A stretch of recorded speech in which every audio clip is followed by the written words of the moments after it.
সকলোকে শুভ সন্ধিয়া জনাই আজি সন্ধিয়াৰ কেইটামান গুৰুত্বপূৰ্ণ খবৰ আপোনালোকলৈ লৈ আহিছোঁ। আজি হৈছে 22 মে সন্ধিয়া খবৰকেইটা আপোনালোকে শেষৰলৈকে চাব বুলি আশা কৰিলোঁ। আজি যিহেতু দ্বিতীয়টো বিধানসভা আজি দ্বিতীয় দিনত কি হ'ল, অংগনবাদী কৰ্মী সহায়িকাসকলক কিবা এইখিনি উল্লেখ কৰিলে নে, ইয়াৰ সমান্তৰালকে যদি চাওঁ আমি অৰুণোদয়ৰ বিষয়ে, তো কি হ'ল আজি এই দ্বিতীয় দিনা, সকলোখিনি কথা আজি এই ভিডিঅ'ৰ জৰিয়তে আপোনালোকক জনাব গৈ আছোঁ। ভিডিঅ'টো শেষত আপোনালোকে আপোনালোকৰ মন্তব্য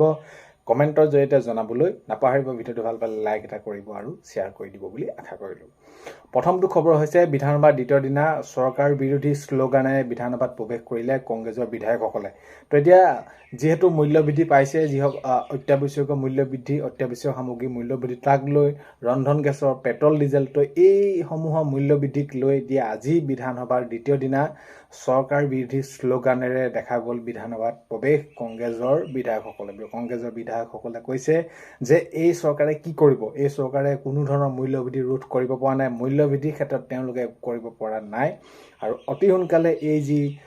পেট্ৰল, ডিজেল হওক, অত্যাৱশ্যকীয় সামগ্ৰী হওক, এইসমূহ মূল্যবৃদ্ধি ৰোধ কৰিব লাগে আৰু এই ক্ষেত্ৰত কাম কৰিব লাগে। এনেদৰে আজি দেখা গ'ল বিধানসভাত প্ৰথমটো যি তেওঁলোকৰ পদক্ষেপ, যি তেওঁলোকৰ মূল্যবৃদ্ধিক লৈ সেইখিনি কংগ্ৰেছৰ বিধায়কসকলে কৰা দেখা গ'ল। নেক্সটটো খবৰ যদি আমি চাওঁ, জালুকবাৰীত চোৱাং গৰু ব্যৱসায়ী ভয়ংকৰ কাণ্ড, যি কাণ্ড সংঘটিত কৰিছিলে গৰু চোৰ ব্যৱসায়ী, সেইখিনি তেওঁলোকক সকলোখিনি ধৰি কৰায়ত্ব কৰি সকলোখিনি উৎকোচ কেনেদৰে কি ক'ৰ পৰা লৈছিলে সকলোখিনি সুধি থকা দেখা গৈছে। নেক্সটটো খবৰ হৈছে বিৰোধী দলপতি বাছনিক লৈ খোৱা কামোৰা কংগ্ৰেছৰ। তো এতিয়া দেখা গৈছে বিৰোধী দলপতি কোন হ'ব, বিৰোধী দলপতি কংগ্ৰেছত কোন হ'ব, ইয়াক লৈ খোৱা কামোৰা লগা দেখা গৈছে। বিৰোধী দলপতি কোন হ'ব নহ'ব, কাক দিয়া হ'ব, এইখিনিক লৈ। নেক্সটটো খবৰ যদি আমি চাওঁ, কংগ্ৰেছৰ আজি অৱস্থা সকলোৱে দেখিছে। তো কংগ্ৰেছক কটাক্ষ কৰি তেওঁ মন্তব্য কৰিছে ডক্টৰ ৰনোজ পেগু ডাঙৰীয়াই। ডক্টৰ ৰনোজ পেগু ডাঙৰীয়াই মন্তব্য কৰি কৈছে যে কংগ্ৰেছৰ আজি অৱস্থা সকলোৱে দেখিছে, কংগ্ৰেছৰ নিৰ্দিষ্ট মতাদৰ্শৰ অভাৱ। তো যি তেওঁলোকৰ আজি পৰিস্থিতি হৈছে, তেওঁলোকৰ মাজত খামখিয়ালি বা ভিতৰৰ যিখিনি তেওঁলোকৰ সেইখিনি কাৰ্য, তো এইখিনিক লৈ সকলোৱে ৰাইজে বেয়া পাইছে, এনেদৰে মন্তব্য কৰা দেখা গৈছে ডক্টৰ ৰনোজ পেগু ডাঙৰীয়াই। নেক্সটটো খবৰ হৈছে মূল্যবৃদ্ধিৰ প্ৰভাৱ গাঁৱত পৰা নাই। এতিয়া ৰমাকান্ত দেউৰী ডাঙৰীয়াই মন্তব্য কৰিছে, ৰমাকান্ত দেউৰী ডাঙৰীয়াই এইটো কৈছে যে গাঁৱত কোনো ধৰণৰ প্ৰভাৱ পৰা নাই মূল্যবৃদ্ধি। তো এইধৰণে মন্তব্য কৰা দেখা গ'ল যে যি মূল্যবৃদ্ধি হৈছে সেয়া অত্যাৱশ্যকীয় সামগ্ৰীৰ ক্ষেত্ৰতে হওক, পেট্ৰল ডিজেলৰ ক্ষেত্ৰতে হওক, যি যেনেদৰে নহওক, মুঠৰ ওপৰত গাঁৱত প্ৰভাৱ পৰা নাই। ৰমাকান্ত দেউৰী ডাঙৰীয়াই এইদৰে মন্তব্য কৰা দেখা গ'ল। নেক্সটটো খবৰ যদি আমি চাওঁ, ৰাজনৈতিকভাৱে আজি তাৰিখত কংগ্ৰেছ ICUত আছে। প্ৰশান্ত ফুকন ডাঙৰীয়াই মন্তব্য কৰিছে। প্ৰশান্ত ফুকন ডাঙৰীয়াই মন্তব্য কৰি কৈছে যে ৰাজনৈতিকভাৱে আজি তাৰিখত কংগ্ৰেছ ICUত আছে। কংগ্ৰেছৰ যিটো অৱস্থা, এইবাৰ ৰাইজে যি তেওঁলোকক কৰিলে 26 নিৰ্বাচনৰ ফলাফলত, সেয়া স্পষ্টকৈ স্বতঃস্ফূৰ্তকৈ ৰাইজে আহি যিদৰে বিজেপিক আঁকোৱালি ল'লে, তো ইয়াৰ পৰিণাম কংগ্ৰেছে দেখিছে, আৰু কংগ্ৰেছৰ এতিয়া অৱস্থা বৰ্তমান ICUত আছে। প্ৰশান্ত ফুকন ডাঙৰীয়াই এইদৰে মন্তব্য কৰা দেখা গৈছে। নেক্সটটো খবৰ যদি আমি চাওঁ, ACS লাচিত দাসৰ ঘৰত অভিযান চলাই উদ্ধাৰ কৰে 50 লাখ টকাৰ লগতে 500 গ্ৰামতকৈ অধিক সোণৰ অলংকাৰ। তো এয়ে আমি দেখিছোঁ যে যি ACS বিষয়া হৈ, তেওঁ কৰ্মচাৰী হৈ,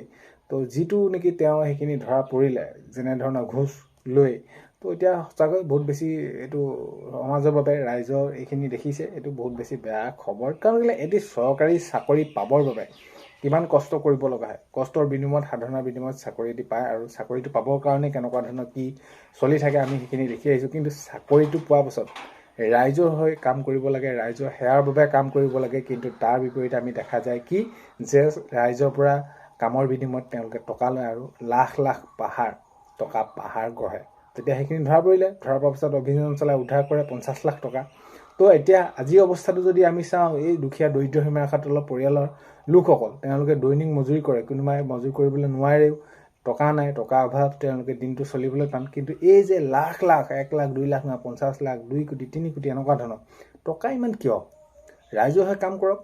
ৰাইজৰ হৈ কাম কৰিব লাগে, ভাল তেনেদৰে কামবোৰ কৰিলে আদৰ্শ সেই আপোনাক যদি দেখে কোনোবাই আকৌ তাৰ সেইখিনি অনুকৰণ কৰিব, তো ভাল কামটো কৰিব লাগে। তো এই এনেকুৱা ধৰণৰ চাকৰি পাই পিনি পোৱাৰ পাছত এই এনেকুৱা ধৰণৰ কাৰ্যৰ পৰা কি কৰিব লাগে, আঁতৰত থাকিব লাগে। নেক্সটটো খবৰ যদি চাওঁ, আজি মুকলি হ'ল লাল গণেশৰ নৱনিৰ্মিত উৰণ সেতু মাননীয় মুখ্যমন্ত্ৰী মহোদয়ে মুকলি কৰিছে আৰু আজি দেখা গ'ল এতিয়া ৰাইজৰ বাবে সেইখিনি এৰি দিছে আৰু ৰাইজে সেইখিনি কেনেদৰে প্ৰতিপাল কৰে সেইটো ৰাইজৰ ওপৰত কথা কাৰণ কেলৈ আমি যদি চাওঁ তেনেহ'লে আমাৰ বাবে যদি কোনোবা এখন হস্পিটেল কোনোবা এখন বিদ্যালয় কোনোবা এটা অনুষ্ঠান যেতিয়া নেকি এইখিনি আমাৰ বাবে দি দিয়ে তাৰপিছত আমি কি কৰোঁ তাতে একদম লেতেৰা কৰি আৱৰ্জনা মানে আমাৰ চিভিক চেন্সটো একেবাৰে বহুত বেছি বেয়া সেইটো আমি ভালদৰে থ'ব নাজানো আমি দলংখন নিৰ্মাণ হোৱাৰ পাছতে উৰণ সেতুখন নিৰ্মাণ হোৱাৰ পাছতে তাত কোনোবাই কিবা তামোল খাই পিক পেলাব কিবা কি মানে এনেকুৱা ধৰণৰ সেইখিনি আমি আমাৰ সম্পত্তিবিলাক নিজে ভালকৈ ৰাখিব লাগিব যিদৰে ঘৰৰ আমাৰ চাৰিওকাষটো আমি ভালকৈ থওঁ নেক্সট খবৰ হৈছে অতি শীঘ্ৰেই মিয়াৰ পৰা ভূমিমুক্ত কৰিবলৈ দাবী চামগুৰি ৰাজচক্ৰৰ অন্তৰ্গত ৰাইজে সেইখিনি দাবী কৰিছে যে অতি শীঘ্ৰেই মিয়াই যিহেতু দখল কৰিছে অবৈধভাৱে দখল কৰাক লৈ সেইখিনি আমি আগতেও অভিযোগ দিছোঁ তো এই অভিযোগ এইখিনি কোনো ধৰণে মানি লোৱা নাই বা সেইখিনি নকৰিলে কিন্তু এতিয়া মাননীয় মুখ্যমন্ত্ৰী মহোদয়ে যিহেতু এইখিনি কি কৰিছে উচ্ছেদ চলোৱাৰ কথা কৈ আছে আৰু এতিয়া উচ্ছেদ এইখিনি কৰাক লৈ এতিয়া অতি শীঘ্ৰেই মিয়াৰ পৰা কি কৰিব লাগে মুক্ত কৰিবলৈ দাবী কৰিছে চামগুৰি ৰাজচক্ৰৰ অন্তৰ্গত ৰাইজে এনেদৰে মন্তব্য কৰা দেখা গৈছে নেক্সট খবৰ হৈছে কংগ্ৰেছ ধ্বংস ফাললৈ গৈ আছে চক্ৰধৰ গগৈ ডাঙৰীয়াই মন্তব্য কৰিছে যে কংগ্ৰেছৰ আজি যিটো অৱস্থা কংগ্ৰেছে যিদৰে আজি তেওঁলোকে সেইখিনি অৱস্থা হৈ গৈছে তো ইয়াৰ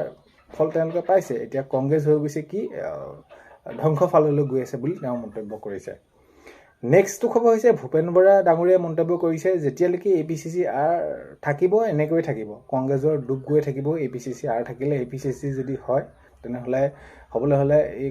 নাইকিয়া হ'ব লাগিব এনেদৰে মন্তব্য কৰিছে আৰু ল'ৰা ৰজা থকালৈকে সেইখিনি APCC সৈতে এনেদৰে আমাৰ এই কংগ্ৰেছ দলটো নাইকিয়া হৈ যাব ভূপেন বৰা ডাঙৰীয়াই মন্তব্য কৰিছে নেক্সট খবৰ যদি চাওঁ উপ নিৰ্বাচনক কেন্দ্ৰ কৰি জুৰিয়াত AYDFৰ তৎপৰতা তো আজি দেখা গ'ল সেইখিনি উপ নিৰ্বাচনক কেন্দ্ৰ কৰি জুৰিয়াত AYDFৰ তৎপৰতা নেক্সট খবৰ যদি আমি চাওঁ মূল্যবৃদ্ধিৰ বিৰুদ্ধে সৰব বিধায়ক অখিল গগৈ ডাঙৰীয়া তো আজি বিধানসভাত তো অখিল গগৈ ডাঙৰীয়াই এইটো মন্তব্য কৰিছে বাহিৰত কৈছে যে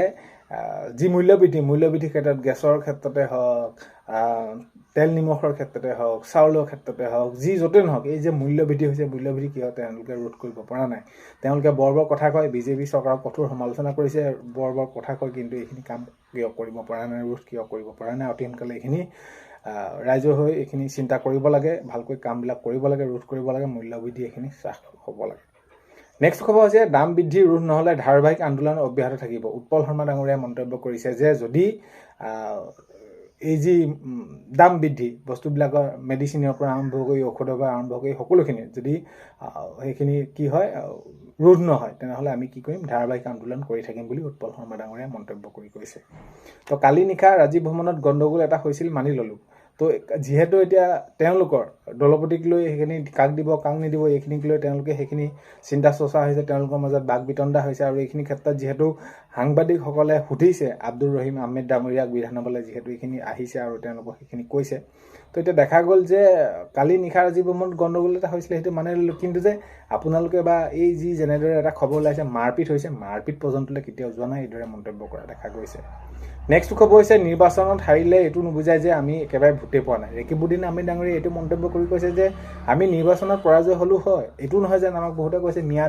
দল কেৱল আমি মিয়া ভোট পোৱাই নহয় আমি সকলো ৰাইজে ভোট পাইছোঁ কিন্তু একেবাৰে যে আমি ভোট নাই পোৱা সেইটোতো তেনেকুৱা নহয় তো ৰেকিবুদ্দিন আহমেদ ডাঙৰীয়াই এনেদৰে মন্তব্য কৰা দেখা গৈছে